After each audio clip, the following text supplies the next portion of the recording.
ሰላም ጤና ይስጥልኝ የተከበራችሁ የዩቲዩብ ቻናላችን ቤተሰቦች የሰዓቱ መደመጥ ያለባቸውን ሰበር መረጃዎች ይዘን ቀርበናል። ርዕሰ ጉዳዮቹን በማስቀደም ወደ ዝርዝር ዘገባዎቹ አልፋለሁ።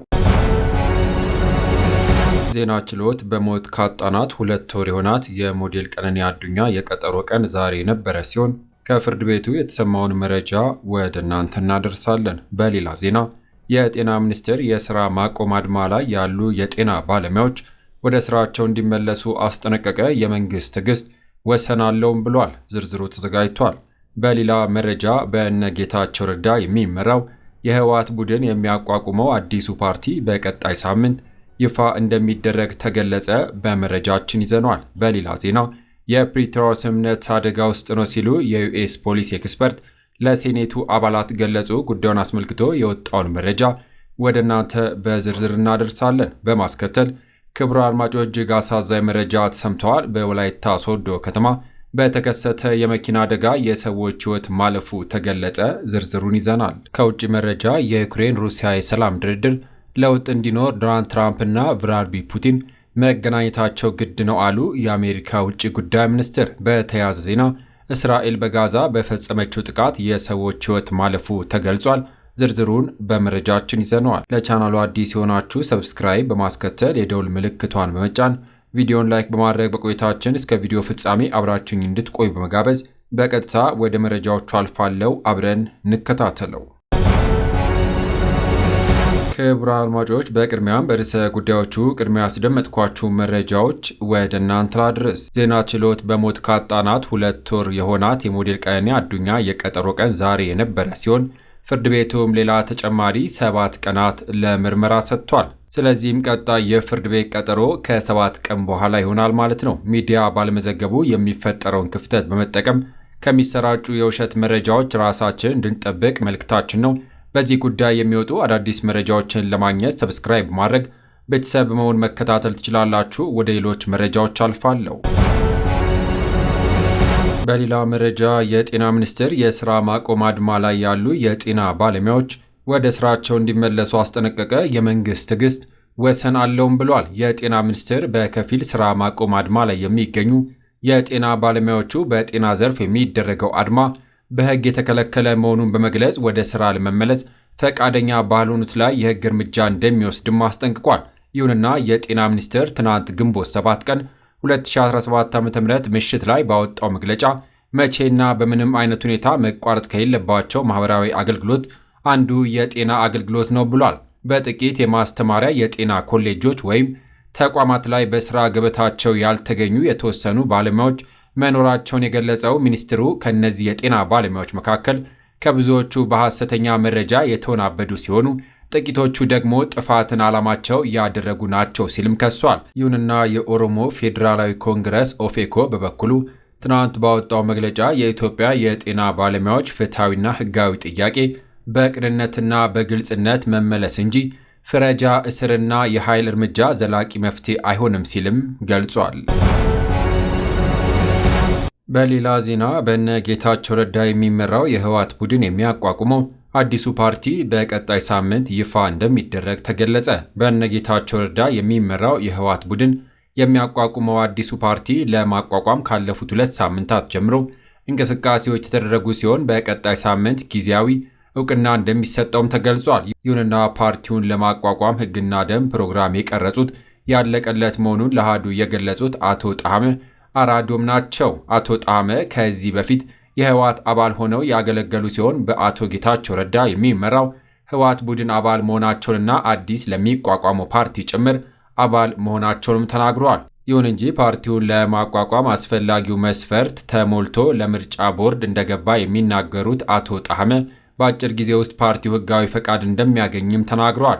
በተጨማሪም ፓርቲው ጊዜያዊ እውቅና እንደጠየቀ የገለጹ ሲሆን ይህም አዲስ የሚቋቋመው ፓርቲ በ3 ወራት ውስጥ ጠቅላላ ጉባኤ አድርጎ ሙሉ እውቅና እንዲያገኝ ያስችለዋልም ብለዋል።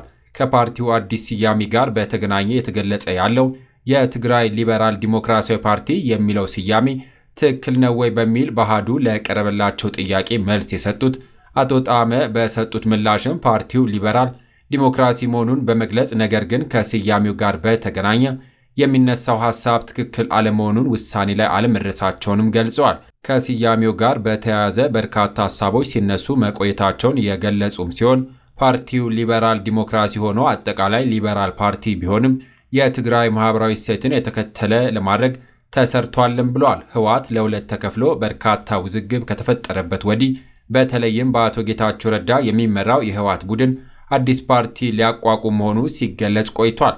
ለመሆኑ የፕሪቶሪያው የሰላም ስምምነት የፈረሙት የድርጅቱ አባልና ከፍተኛ አመራር ከህወሓት ወጥተው አዲስ ፓርቲ የሚያቋቁሙ ከሆነ ይህ ስምምነት ባለቤቱ የማን ነው ሲልም አሃዱ ጠይቋል።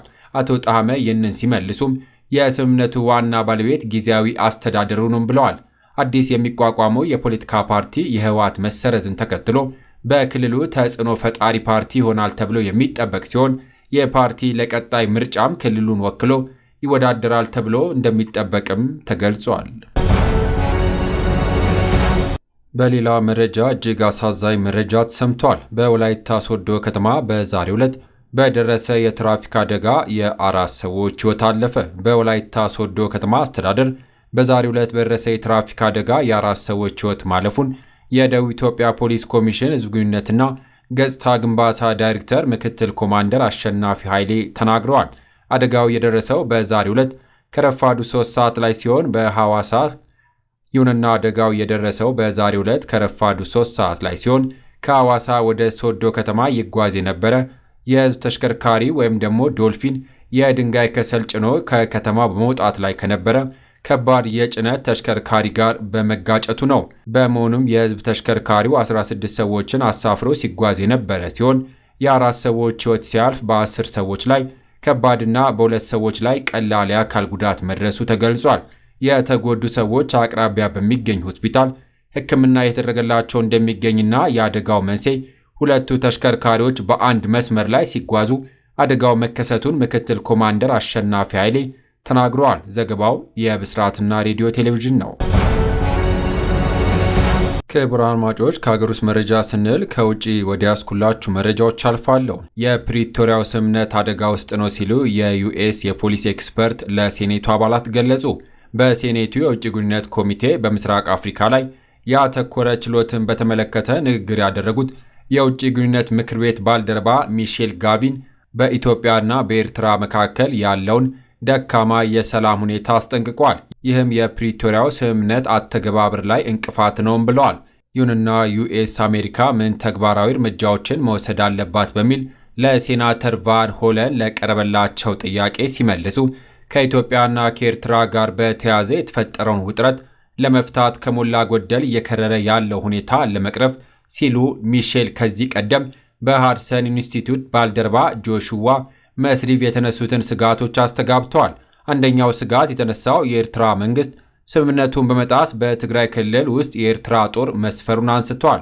በትግራይ ክልል 2 ዓመታት የቆየውን አስከፊ ጦርነት ያበቃው የፕሪቶሪያ ስምምነት ሙሉ በሙሉ ተግባራዊ እንዲሆን ዓለም አቀፍ ጫና እንደሚያስፈልግ ሁለቱም ባለሙያዎች ገልጿል። ሚሼል ይህንን የፕሪቶሪያ ስምምነት ሁለቱም ተፋላሚ ኃይሎች የተስማሙበት ቢሆንም ነገር ግን ሙሉ በሙሉ አልተተገበረም ብለዋል። አሁን ላይ ስምምነቱ አዲስ አደጋ ገጥሞታል ያሉት ሚሼል የአፍሪካ ህብረት አባል ሀገራት ተሳትፎ እንዲጨምርም ጠይቀዋል።